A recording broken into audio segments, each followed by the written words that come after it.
यत्र नार्यस्तु पूज्यन्ते रमन्ते तत्र देवता। दोस्तों, जहाँ पर महिलाएं पूज्य होती हैं वहीं पर जो है देवता वास करते हैं। इसलिए दोस्तों, हमें हमेशा स्त्रियों का सम्मान करना चाहिए, उनको सम्मान देना चाहिए। इस बात का हमें हमेशा ध्यान रखना चाहिए।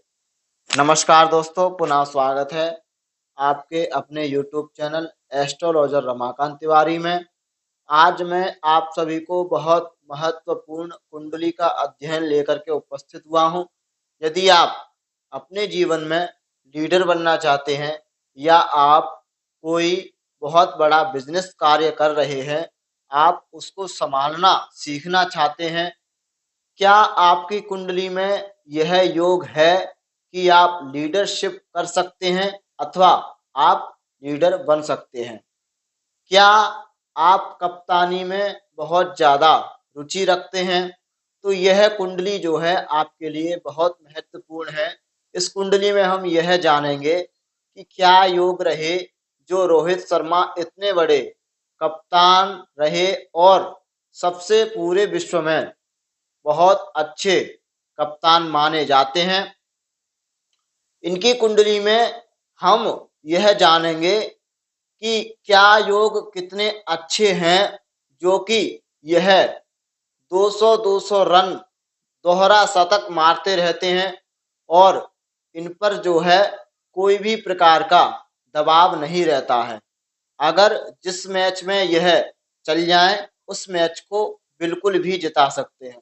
जैसा कि आपने अभी देखा होगा, लखनऊ में विश्व कप में जो इन्होंने 87 रन की पारी खेली थी, यह उस मैच में भी कप्तान रहे और उस मैच को इन्होंने कप्तानी के द्वारा 100 रन से जो है इंग्लैंड को हराया।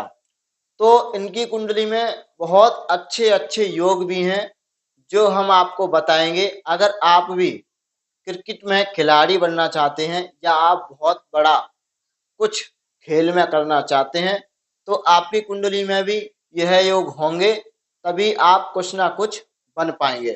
तो सबसे पहले हम बात करें हैं रोहित शर्मा के बारे में। रोहित शर्मा जी जो है इंटर तक पढ़े हुए हैं। उन्होंने इंटर तक ही पढ़ाई की क्योंकि उनका मन जो है क्रिकेट में ज़्यादा लगता था, इसलिए उन्होंने इंटर के बाद क्रिकेट में मन लगाना चालू किया और वह धीरे धीरे जो है मैच खेलते गए और आगे बढ़ते गए। दोस्तों, आज वह इंडिया टीम के कप्तान भी हैं और पूरी टीम को वो संभालते हैं और उन्होंने अपने जीवन में दोहरा शतक भी मारा है। तो दोस्तों, इनकी कुंडली में हम सबसे पहले यही विचार करेंगे कि इनका व्यक्तित्व जो है, इतना माइंड इनका इतना तेज कैसे है जो कि कप्तान होने के बावजूद भी ये बहुत अच्छा खेल लेते हैं और इंडिया टीम को जिता देते हैं। तो सबसे पहले हम बात करेंगे दोस्तों कर्क कर्क लग्न की कुंडली है और कर्क लग्न का स्वामी होता है चंद्रमा, जो कि चंद्रमा हमारा ऐश्वर्य प्रदान करने वाला होता है, हमको सारे सुख देने वाला होता है। क्योंकि चंद्रमा जो है हमारा सुख का कारक ग्रह है, माता का कारक ग्रह है और इनका लग्न व्यक्तित्व का जो स्वामी है चंद्रमा, वो किस भाव में जाकर के बैठा है, तो चंद्रमा जो है इनका 10म भाव में जाकर के बैठा हुआ है। अर्थात लग्न से जो है 10म भाव में जाना चंद्रमा का बहुत ही अच्छा माना जाता है। लेकिन यहाँ पर जो है एक दिक्कत है, चंद्रमा जो है अमावस्या के आसपास का है, इसलिए थोड़ा कमजोर है। इसलिए इनको अपने जीवन में मेहनत तो बहुत ज़्यादा करनी पड़ी है, लेकिन मेहनत के साथ साथ इनको पूरा पूरा फल जो है इनको प्राप्त हुआ है। अब हम दोस्तों बात करते हैं इनके मन और विचार पर। तो मन का कारक ग्रह चंद्रमा होता है और विचार का भी कारक ग्रह चंद्रमा होता है, जो कि सूर्य और बुध के साथ बैठा हुआ है। लग्नेश की युति जब सूर्य से बनेगी तो व्यक्ति का माइंड जो है बहुत ज्यादा तेज हो जाएगा। क्यों? सूर्य हमारा जो है क्या है, प्रकाशमान ग्रह है, जो कि माइंड को तेज बनाता है, बुद्धि को तेज बनाता है।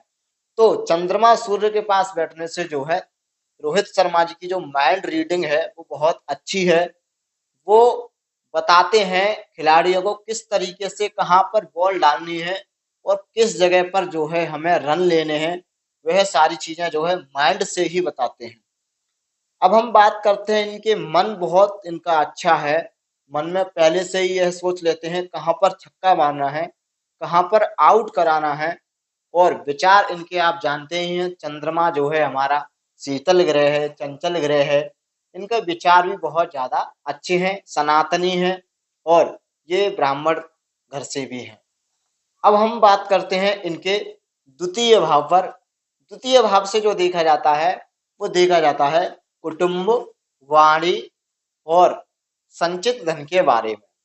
जो कि द्वितीय भाव का स्वामी है इनका सूर्य, जो कि दशम भाव में बैठा हुआ है।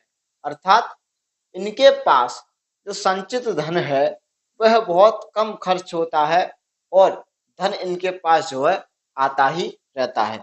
बात करें हम वाणी की, तो वाणी ग्रह का स्वामी जब चंद्रमा के साथ बैठेगा तो अपने आप ही जो है व्यक्ति की वाणी बहुत ज्यादा मधुर और शीतल हो जाएगी। वहीं पर हम देखते हैं कुटुंब के बारे में। तो कुटुंब जो है इनका बहुत अच्छा है। ये अपने माता पिता से बहुत ज्यादा प्यार करते हैं, अपनी पत्नी से बहुत ज्यादा प्यार करते हैं, क्योंकि सूर्य यहाँ पर जो है उच्च का बैठा हुआ है दशम भाव में। पिता के लिए बहुत अच्छा है और यह अपने पिता से बहुत ज्यादा लगाव रखते हैं। दोस्तों अब हम बात करते हैं इनके तृतीय भाव पर। तृतीय भाव का स्वामी जो होता है इनका, वो है इनका बुध, जो कि कहाँ बैठा हुआ है, मंगल की राशि में सूर्य के साथ। दोस्तों तृतीय भाव से पराक्रम और भाई बहनों का देखा जाता है। तो हम व्यक्ति का पराक्रम देख रहे हैं कि बुध जिस ग्रह के साथ बैठता है उस ग्रह के अनुकूल फल करता है। और यहाँ पर सूर्य के साथ बुध बैठा हुआ है, मंगल की राशि में बैठा हुआ है। मंगल और सूर्य जो है हमारे अग्नि कारकत्व ग्रह हैं। सूर्य को पूर्व ग्रह माना गया है और मंगल को सेनापति ग्रह माना गया है। दोस्तों जब हमारा पराक्रम भाव का स्वामी सूर्य या मंगल के साथ बैठता है तो व्यक्ति का पराक्रम बहुत ज्यादा रहता है, अथवा व्यक्ति अपने पराक्रम के द्वारा ही जीवन में कुछ कर पाता है। तो दोस्तों इन्होंने इतने मैचों में जो है मेहनत की, आज उस शिखर पर ये पहुंचे हैं। इनका पराक्रम जो है कुंडली में बहुत अच्छा है। अब हम बात करें भाई बहनों के बारे में। तो भाई बहनों का स्वामी जो होता है मंगल, मंगल भी जो है हमारा कहाँ बैठा हुआ है, एकादश भाव में, है ना। बात करते हैं कि जो पराक्रम भाव का स्वामी बुध है वो मंगल की राशि में है। बुध और मंगल दोनों मित्र हैं, अर्थात भाई बहनों से इनकी बहुत ज्यादा अच्छी बनती है और बहुत खुश रहते हैं।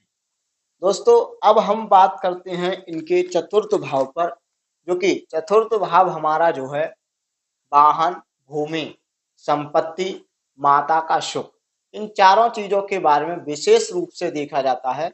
तो इनका जो चतुर्थ भाव का स्वामी है शुक्र, जो कि अपनी ही राशि में, नहीं, शुक्र जो है भाग्य भाव में बैठा हुआ है।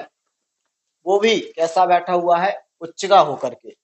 अगर केंद्र का स्वामी त्रिकोण में जाकर के बैठेगा तो व्यक्ति को जो है कितना वाहन, बहुत अच्छा भूमि, बहुत अच्छी माता का सुख, यह सारी चीजें जो है चतुर्थ भाव का स्वामी इनको देगा, क्योंकि चतुर्थ भाव का स्वामी जो है उच्च का होकर के भाग्य भाव में बैठा हुआ है।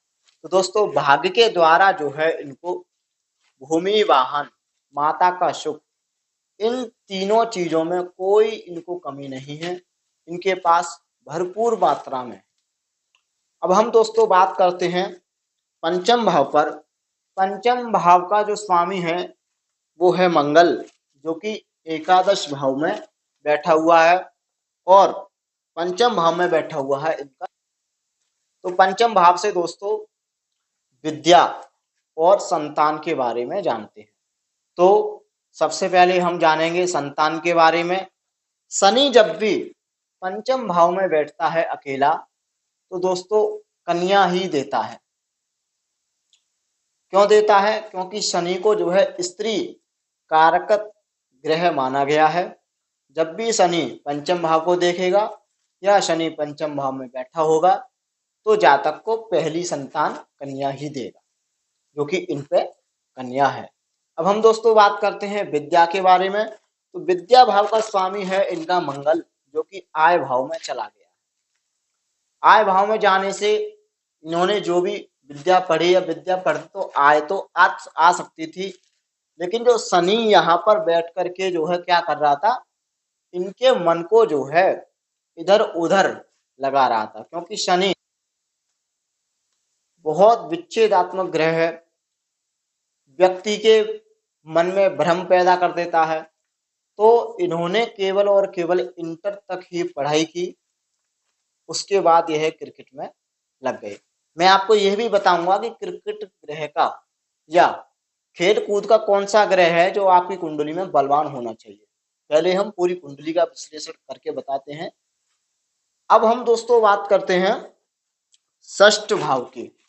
तो षष्ठ भाव का स्वामी होता है इनका बृहस्पति, जो कि भाग्य भाव में बैठा हुआ है।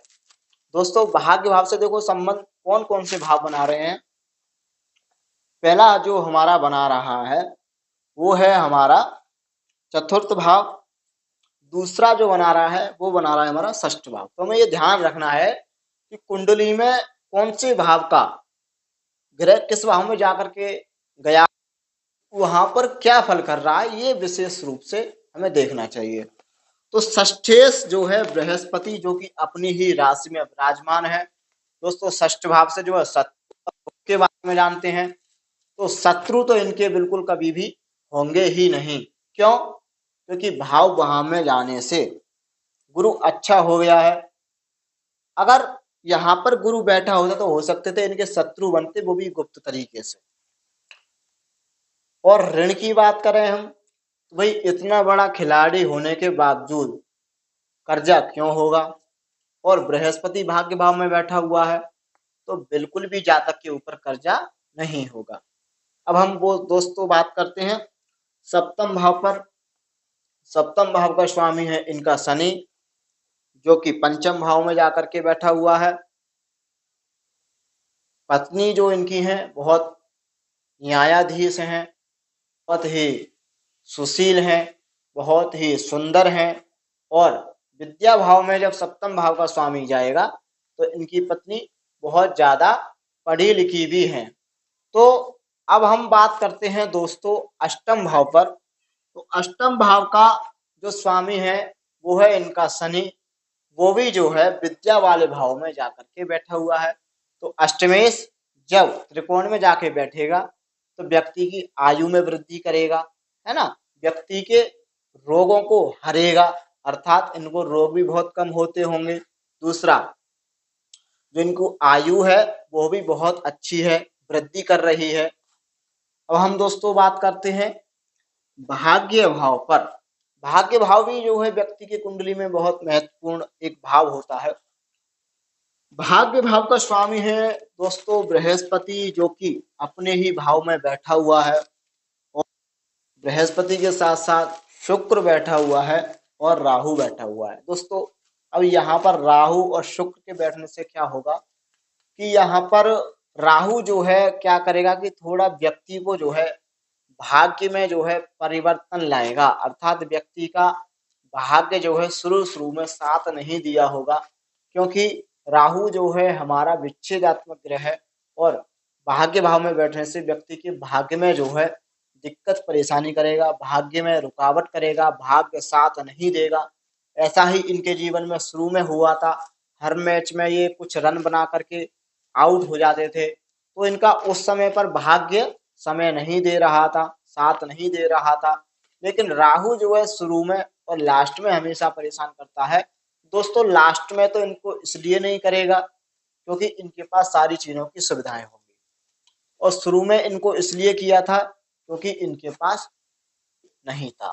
तो दोस्तों, राहु जो है हमारा भाग्य जो है खराब करता है भाग्य भाव में बैठने से, और शुक्र जो है बृहस्पति को शत्रु मानता है। इसलिए इनको जो है बृहस्पति के लिए कोई पुखराज धारण करना चाहिए या इनको बृहस्पति की पूजा करानी चाहिए। इससे इनका जो है बृहस्पति अच्छा होगा और इनका भाग्य तेज रहेगा। हालांकि बृहस्पति अपनी राशि में बहुत अच्छा बैठा हुआ है, इसलिए भाग्य इनका बहुत अच्छा है, लेकिन शुरुआत में भाग्य इनका साथ नहीं दिया था। अब हम दोस्तों बात करते हैं दसम भाव पर, जो हमारा महत्वपूर्ण भाव होता है। जो भी हम कार्य करते हैं, जो भी हम नौकरी करते हैं, जो भी हम बिजनेस करते हैं, तो हमको दशम भाव का विचार अवश्य करना चाहिए। तो दोस्तों, दशम भाव का स्वामी है इनका मंगल, जो कि एकादश भाव में बैठा हुआ है, और एकादश भाव में शुक्र की राशि में बैठा हुआ है। दोस्तों, आय इनकी जो है बहुत अच्छी है। प्रेजेंट इंडिया टीम के कप्तान है, आय में कोई कमी नहीं है। एक ऐड के करोड़ों रुपए मिल जाते हैं, तो आय में कोई कमी नहीं है। दोस्तों, अब हम बात करते हैं कि जो खिलाड़ी होते हैं उनकी कुंडली में कौन सा ग्रह महत्वपूर्ण होता है। दोस्तों, खेल कूद के मामले में जो ग्रह होना चाहिए हमारा, वो सबसे पहले होना चाहिए बुध, और बुध के साथ साथ हमारा जो है सूर्य अच्छा होना चाहिए। तो इनकी कुंडली में दोस्तों सूर्य दसम भाव में जो है उच्च का बैठा हुआ है। दूसरा जो इनका बुध है वो इनका सूर्य के साथ ही बैठा हुआ है, और बुध ग्रह जो है हमारा पराक्रम भाव का स्वामी है और हमारा द्वादश भाव का स्वामी है। द्वादश अगर दशम भाव में जाएगा तो भी व्यक्ति जो है विदेशों से बहुत ज्यादा कमाई करेगा, या विदेशों से बहुत ज्यादा उसकी इनकम होगी, या विदेश में उसका आना जाना बहुत ज्यादा रहेगा। तो दोस्तों, विदेशों में यह क्रिकेट खेलने जाते रहते हैं अधिकतर। दूसरा, पराक्रम इनका बहुत ज्यादा रहा है, क्योंकि शुरू से ही जो है इन्होंने मैच में जो है बहुत ज्यादा मेहनत की है। सूर्य भी इनका जो है दशम भाव में उच्च का बैठा हुआ है। तो दोस्तों, यह एक योग होना चाहिए आपकी कुंडली में, तब ही आप जो है बहुत अच्छे खिलाड़ी बन सकते हैं। अब हम दोस्तों बात करते हैं एकादश भाव पर। एकादश भाव का स्वामी है शुक्र, जो कि भाग्य भाव में गया है, और एकादश भाव में मंगल बैठा हुआ है। भाग्य भाव में एकादश का जाना बहुत अच्छा है। आय बहुत अच्छी रहेगी व्यक्ति की, है ना। शुरू में आय इसलिए अच्छी नहीं रही होगी क्योंकि राहु और शुक्र का जो भाग्य भाव में बन रहा है, युति बन रही है, वो थोड़ी बहुत परेशानी रही होगी। लेकिन उसके बाद जो है जब ग्रह चेंज हुए तो इनका भाग्य बहुत अच्छा चला और आय की इन पे कोई भी कमी नहीं रही। अब हम दोस्तों बात करते हैं इनके द्वादश भाव पर। द्वादश भाव का स्वामी है इनका बुध, जो कि दशम भाव में जाकर के बैठा हुआ है। जब भी द्वादश भाव का स्वामी दशम भाव में बैठता है तो व्यक्ति विदेश की यात्रा बहुत ज्यादा करता है, या व्यक्ति का विदेश में ही काम कारोबार होता है। तो दोस्तों, इनकी कुंडली में जो महत्वपूर्ण ग्रह हैं वो हैं दो ग्रह, जो कि पराक्रम भाव का स्वामी है बुध और द्वादश भाव का स्वामी है बुध। दूसरा, सूर्य इनका जो है कुंडली में उच्च का बैठा हुआ है, वो भी सूर्य कहाँ का स्वामी है, द्वितीय भाव का स्वामी है। तो दोस्तों, यह आपको कुंडली में अवश्य जानना चाहिए कि जितने भी खिलाड़ी हैं या जितने भी पॉपुलर लोग हैं, उनकी कुंडली में हमको एक एक योग पर अवश्य जानकारी होनी चाहिए, तभी हम और जो लोग हैं उनकी कुंडली में अच्छे से योगों को घटा पाएंगे। और सबसे महत्वपूर्ण मैं आपको बता दूं इस कुंडली में, वो है इनका कर्क लग्न की कुंडली में चंद्रमा।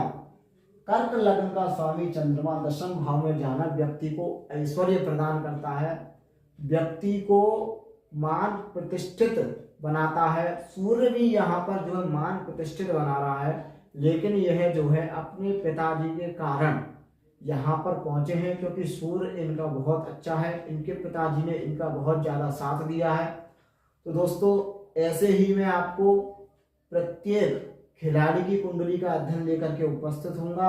अगर आप अपनी कुंडली का भी अध्ययन करना चाहते हैं या कराना चाहते हैं तो हमारे नंबर पर आप संपर्क कर सकते हैं। व्हाट्सएप पर आप अपनी डेट ऑफ बर्थ डिटेल भेज सकते हैं।